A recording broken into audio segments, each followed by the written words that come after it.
So, this didn't happen last episode, unfortunately. I wanted to talk about this, but we ran out of time last episode to talk about it with Blackie Chan, but we had a good time anyway. So we all seen Deadpool. Well, most of us have seen Deadpool, I hope. 1 and 2 are both really good movies. They're fun, they're fantastic. And this is a little bit of a backstory. They would have never happened without Ryan Reynolds. He pushed for the film. I think he put a lot of money towards the film. And he is, like with Margot Robbie being Harley Quinn, there will never be a better Deadpool than Ryan Reynolds. All the impersonators, get out of here, man. Get out of here. But there was a co-star in that movie, T.J. Miller, a really famous comedian. He's really funny, really good. And apparently, this came out recently, he doesn't want to work with Ryan Reynolds ever again. Apparently, Ryan Reynolds is kind of an asshole, which kind of happens when your ego gets too big and, it becomes successful, and sometimes people forget what's important. But right here we have the interview with T.J. Miller. This is on October 5th, so on the Adam Carolla podcast, I guess. It's like Kate thinks he's super frenemy with me, or even just that he hates me. I could see him hating me.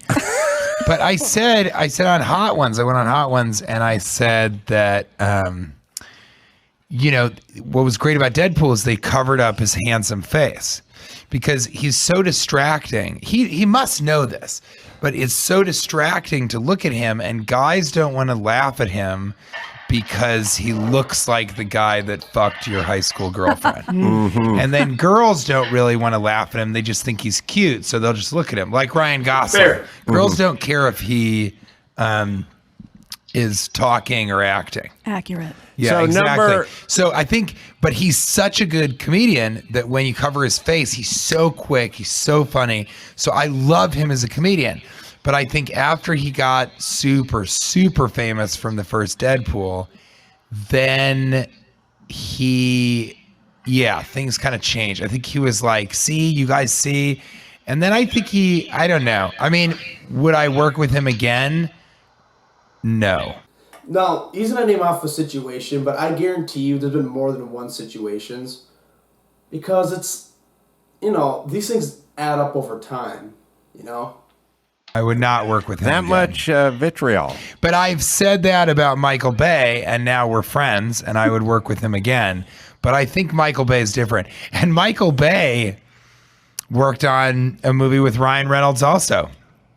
And so he has a very specific opinion. That may mirror of your Ryan own. Reynolds. I want to know Michael Bay's opinion. Granted, I don't like Michael Bay as a director, but, you work with somebody, you get to learn a lot about him. And that was a good part of our last conversation with me and Bay. But I sort of wish him well because he's so good at Deadpool, and I think it's weird that he hates me. And I think some people. Do you know he hates? We you? had a. See, this is where it gets really interesting because it's. Why would you hate T.J. Miller? Moment.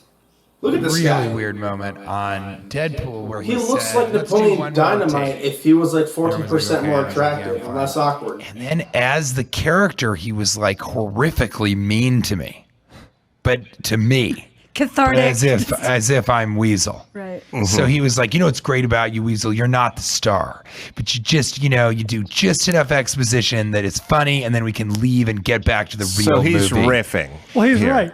Obviously. Yeah, sure. Yeah, that's exactly why he said that. How much riffing? Because I'm not funnier than he is at all. Right? And I haven't been in more movies than him. Yeah, Don't exactly. agitate the guest, Brian. How much riffing was done? See, and there's two sides of a story. Like, maybe, I've done it too where I make a joke and it goes too far. And maybe that's what happened with Ryan. But like I said, I think there's a lot more than this incident. A lot. And he's a great improviser. And how much of it made the cut? A lot of it. And then the stuff that they kept and you see in the reel, it's a lot of it is what he's doing. I'm riffing. Also the writers were so incredible. But that's what's weird about him. And I've met other people that can confirm this. He did that and it was weird. And it doesn't bother me. I mean, just like Ryan, is it Ryan or Brian? Me. Yeah. Brian. Okay, I always forget. He's very forgettable. Understandable. And so, as Ryan was saying, son of a bitch. So, but what went south in that moment? Did you react to it? I just kind of listened and thought it was weird, and then I got off stage because then they finally were like, cut. And then I got off stage and I walked over, and the whole crew was acting weird. And then I went up to Kate and I was like, that was weird, right? And she was like, of course it was fucking weird. It was insane. It was insane. And everybody was looking at each other like, what the fuck is he doing? And so that was not a great experience for me. And a couple of people, for the most part, when I do a film or on a television set, the crew really enjoys me because I'm nice to everybody and I'm also funny. And after a take, that is my attitude. Look, man, everybody likes me. I'm also funny, and so anything that anyone says bad against me, they're dumb. They're dumb. No, I'm not trying to discredit anything he's saying though, because I believe him. I believe him. His perspective is very valid here, but I relate. I was just saying I relate. I am the next TJ Miller. I think everybody starts laughing once they cut. Funny, of course. And I sort of laugh and enjoy and talk to everybody. And I'm just not sure every, movie star does that. But how was that a breaking point for your relationship?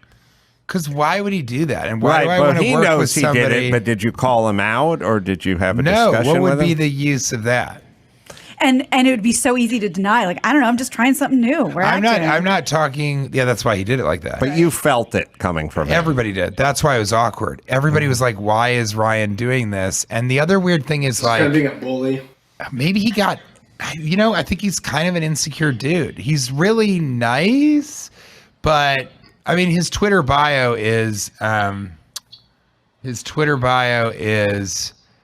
showing you the parts of me that tested the best in focus groups. And hold on, is it really?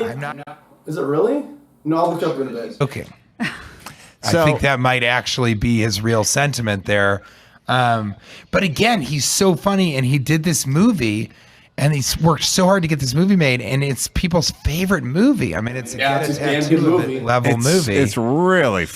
It's got a lot of great stuff, but it's that stuff with you and he in the bar. It's just the best. They are the best stuff ever filmed. Yeah, and so I think that maybe there was some part of him that frustrated him. I can't begin to guess what his deal is. That you were getting as many, maybe more accolades from the movie? Yeah, I think there's some. No, I don't think that at all. Like, he's not the main character of the movie. Like, TJ Miller's great. I loved him in this movie. I did, but of course the star of the show is Deadpool, and so I don't think it's the accolades thing. I think that seems like a little stretch. Because I love when other people get laughs. I think it's great when the two of you get laughs. No one else really on the show does. Really but Ryan doesn't. Ryan never does. And Crying Ryan, that's what they used to call him. Would you think that he would know there was a rift with you guys? I think so, or he's so deluded that he's like, everybody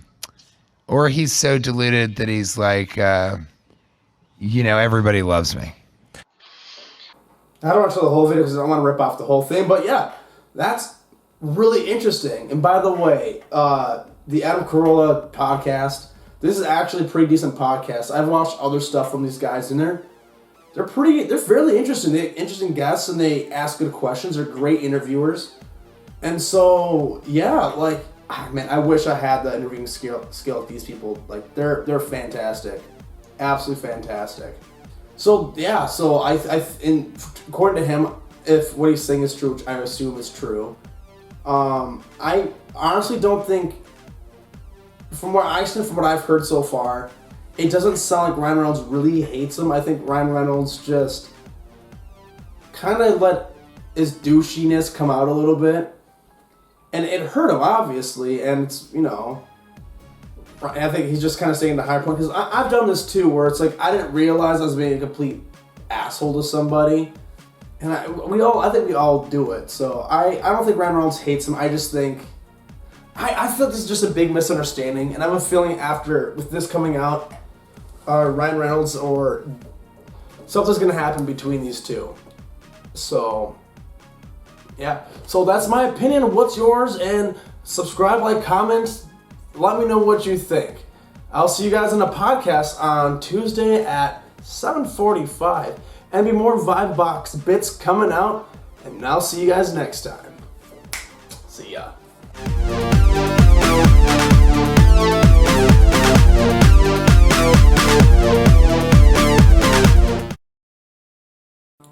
I can't believe Ryan Reynolds is like that. He's so arrogant, full of himself. Oh, it's time for me to call Travis.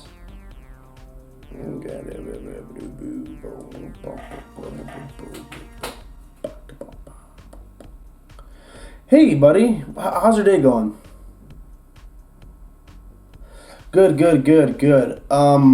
Remember, I'm just doing my daily phone call to let you know that I'm funnier than you, I'm more creative than you, and I'm just better than you in every way. Yeah, love you too, man.